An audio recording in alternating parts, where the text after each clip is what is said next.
رمضان كريم كريم كريم شهر عظيم عظيم.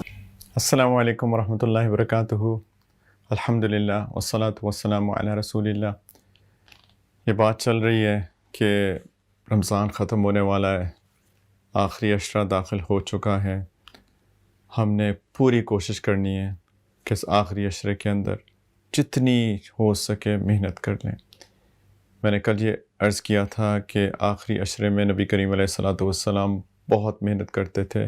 اللہ کے رسول، اللہ کے حبیب، جن کے پہلے ہی درجات اللہ تعالیٰ نے بلند کیے ہوئے ہیں، وہ بھی اس مہینے کے اندر اور خاص طور پہ آخری 10 راتوں کے اندر بہت محنت کرتے تھے. اپنے گھر والوں کو جگاتے تھے، سب کو ترغیب دیتے تھے کہ چلو مل کر عبادت میں لگ جائیں، دعاؤں میں لگ جائیں.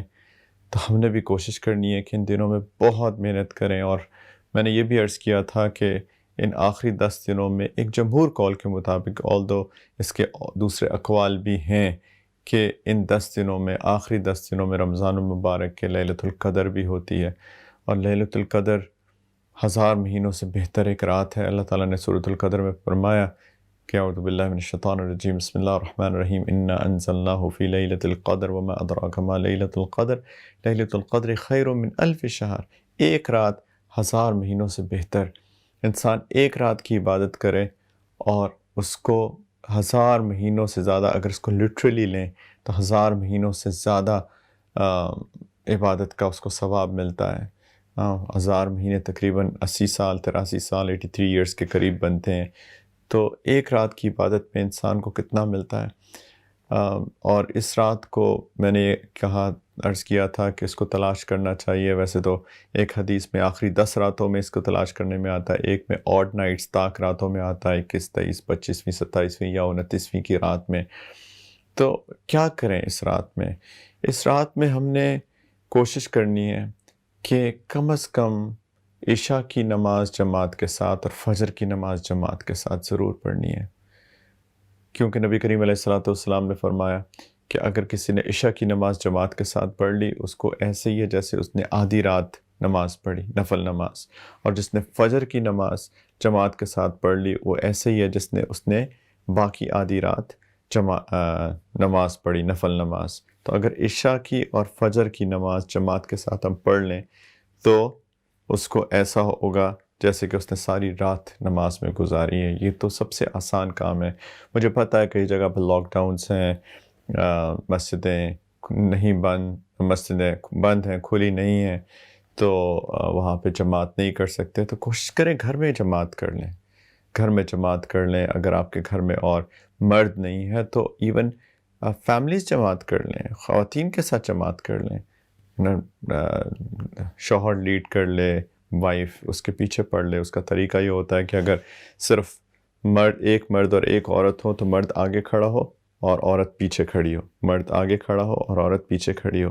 اگر 2 مرد ہیں اور ایک عورت ہے تو جو ایک امام ہوگا، دوسرا مرد اس کے بالکل ساتھ رائٹ سائڈ پہ ذرا سا پیچھے، بالکل ساتھ رائٹ سائڈ پہ ذرا سا پیچھے، اور عورت پیچھے کھڑی ہوگی. اور اگر 3 مرد ہیں تو امام آگے اور 2 مرد پیچھے اور عورت بالکل پیچھے.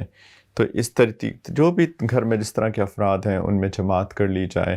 اگر مسجدیں آپ کے علاقے میں کھلی ہیں تو وبا پھیلی ہوئی ہے تو پلیز ڈسٹینسنگ کا خیال کرتے ہوئے، جو گورنمنٹ کہہ رہی ہے اور جو ڈاکٹرز کہہ رہے ہیں، جو علماء بھی کہہ رہے ہیں ایکچولی، کہ ڈسٹینسنگ کا خیال کرتے ہوئے اور ماسکس پہن کے، سینیٹائزرز یوز کر کے وغیرہ وغیرہ ساری پریکاشنز کے ساتھ اگر مسجد آپ جا سکتے ہیں تو مسجد جائیں. لیکن کوشش کریں کہ عشاء کی نماز جماعت کے ساتھ پڑھیں اور فجر کی نماز بھی جماعت کے ساتھ پڑھیں، تو آپ کو ساری رات کی عبادت کا ثواب ملے گا. اس کے علاوہ کچھ نفل بھی ایکسٹرا پڑھ لیں اور قرآن کی کچھ تلاوت کر لیں. اور دعا کا اہتمام تو ضرور کریں، بہت اہتمام کریں دعا کا، بہت اہتمام کریں دعا کا. تو بس اس طرح یہ رات گزاریں، ضائع نہیں کریں. کچھ لوگ ہوتے ہیں کہتے ہیں جی ہم تھک گئے یا بیمار ہیں اور رات کو نیند آ گئی یا پھر بیماری کی وجہ سے اٹھ نہیں سکے، زیادہ عبادت نہیں کر سکے، رات کو عشاء پڑھتے ہی تراویح پڑھ کے ہی، اچھا تراویح بھی ضرور پڑھیں، آف کورس تراویح تو روز پڑھنی ہے، تو اس میں تو کوئی ایز سچ میں نے اس لیے ذکر نہیں کیا، لیکن اس کے علاوہ کچھ ایکسٹرا نوافل پڑھ لیں، تہجد ضرور پڑھیں، صبح اٹھ کے تہجد کا ضرور اہتمام کریں۔ anyway کچھ لوگ کہتے ہیں کہ جی رات کو عشاء پڑھتے ہی تراویح پڑھتے ہی بہت تھکا ہوا تھا، مجھے نیند آ گئی یا بیمار تھا میں سو گیا، تو اللہ سبحانہ وتعالیٰ نے فرمایا کہ اس رات کے بارے میں کہ تنزل الملائکۃ والروح فیہا بإذن ربہم من کل امر سلام ہی حتی مطلع الفجر، کہ یہ سلامتی ہے رات فجر کے طلوع ہونے تک، یعنی جب تک فجر کا وقت داخل نہیں ہوتا یہ رات لیلۃ القدر ہے۔ تو اگر آپ رات کو جلدی سو گئے اور کوئی وجہ سے تھک گئے، نیند آ گئی، تو آپ جلدی اٹھ جائیں، سحری کے لیے تو انشاءاللہ اٹھیں گے، تو ابھی بھی لیلۃ القدر جاری ہے، رائٹ، اللہ کی رحمت ہے یہ طلوع فجر تک۔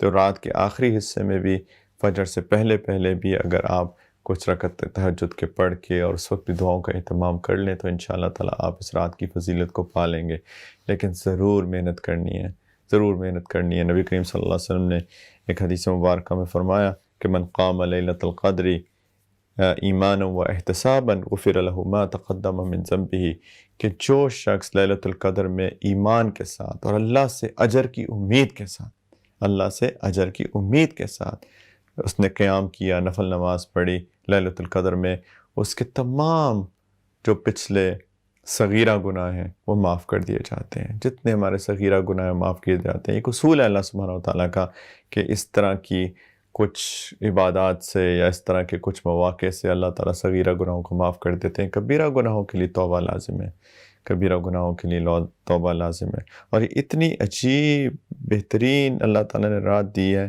سنن ابن ماجہ کی ایک روایت ہے کہ نبی کریم صلی اللہ علیہ وسلم نے فرمایا کہ ان هذا الشہر قد حضرکم، کہ یہ مہینہ تمہارے اوپر آیا ہے، یعنی رمضان کا مہینہ، وفیہ لیلۃ خیر من الف شہر، اور اس میں ایک رات ہے جو کہ 1000 مہینوں سے بہتر ہے، من حرمہا فقد حرم الخیر کلہ، جو اس رات میں محروم ہو گیا وہ ہر خیر سے محروم ہو گیا، اس رات میں محروم ہو گیا ہر خیر سے محروم ہو گیا۔ ولا یحرم خیرہا الا محروم، اور کوئی بھی اس خیر سے محروم نہیں ہوتا سوائے جو واقعی میں محروم ہو، واقعی میں محروم ہے، اس سے بڑی محرومیت اور کیا ہوگی۔ تو پلیز انشاءاللہ تعالی ہم نے کوشش کرنی ہے ان راتوں کو 21ویں، 23ویں، 25ویں، 27ویں، 29ویں، کم از کم صرف 27 پہ فوکس نہیں کرنا، 21ویں پہ بھی کرنا ہے جو غالباً گزر چکی کئی جگہوں پہ، یا آج رات ہوگی مجھے جو بھی، خیر 21ویں پہ بھی، 23ویں پہ بھی، 25ویں پہ بھی، 27ویں پہ بھی، 29ویں پہ بھی، اور انشاءاللہ تعالیٰ وہ جو آخری رات ہوگی جب اگلے دن عید ہوگی وہ بھی بہت بابرکت رات ہے، اس کے بارے میں بھی انشاءاللہ العزیز بات کریں گے۔ تو پلیز تھوڑے سے دن رہ گئے، پوری محنت کر لیں، اور تھوڑے سے دن رہ گئے ان میں جو ہمارے اندر کمیاں کوتاہیاں ابھی بھی باقی رہ گئی ہیں، یاد رکھیں رمضان کا مہینہ اللہ نے دیا تھا تقوی حاصل کرنے کے لیے۔ تقوی کس کو کہتے ہیں؟ گناہوں سے بچنے کو، اپنے آپ کو قابو میں کرنے کو، اپنی زبان، اپنی آنکھیں، اپنے کان، اپنے جسم کے اعضاء قابو میں کر لیں انسان، یہ تقوی ہے۔ تو اگر ابھی بھی قابو نہیں آئی، آنکھ قابو نہیں آئی، زبان قابو نہیں آئی، کان قابو نہیں آیا، شرمگاہ قابو نہیں آئی، غصہ قابو نہیں آیا، تو ابھی بھی موقع ہے، اس پہ محنت کر لیں تاکہ رمضان کے ختم ہونے سے پہلے ہم تقوی والے بن جائیں۔ یہی مقصد ہے اس رمضان المبارک کا۔ اللہ تعالیٰ ہم سب کے لیے آسان فرمائے اور قبول فرمائے۔ رمضان کریم کریم کریم شہر عظیم عظیم۔ آج کے مسائل میں سے کچھ لوگ کہتے ہیں کہ ہم نے پہلے ایک سے زیادہ دفعہ روزے توڑ دیے، یعنی 3 روزے جانتے بوجھتے رمضان کے مثال کے طور پہ توڑ دیے، تب کیا ہم نے کفارے کی تو بات کی کہ کفارہ کیا ہے؟ کفارہ یہ ہے کہ ہم 60 مسلسل روزے رکھیں، مسلسل، کوئی بریک نہیں آنا چاہیے۔ صرف جو ایک بریک کی ہم نے بات کی تھی وہ یہ کہ خواتین کو جو منتھلی سائیکلز ہوتے ہیں، جو حیض آتا ہے، بس وہ ایک نیچرل بریک، وہ ایکسکیوزڈ ہے، اس کے علاوہ کوئی دوسری بریک جو ہے اس میں اس کی گنجائش نہیں ہے۔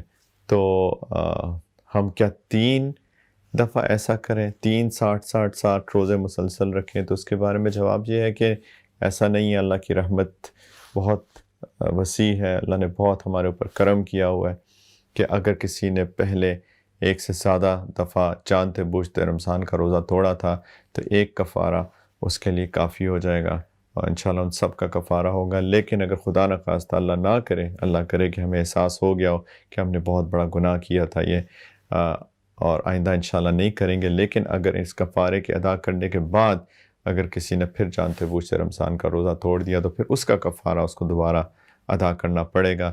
لیکن ابھی تک جتنے ٹوٹے ہم سے جانتے بوجھتے رمضان کے روزے پاسٹ میں، ماضی میں، اس کا ایک ہی کفارہ کافی ہو جائے گا۔ اللہ تعالیٰ ہم سب کو سمجھنے کی اور عمل کی توفیق عطا فرمائے۔ وآخر دعوانا ان الحمد للہ رب العالمین، والسلام علیکم ورحمۃ اللہ وبرکاتہ۔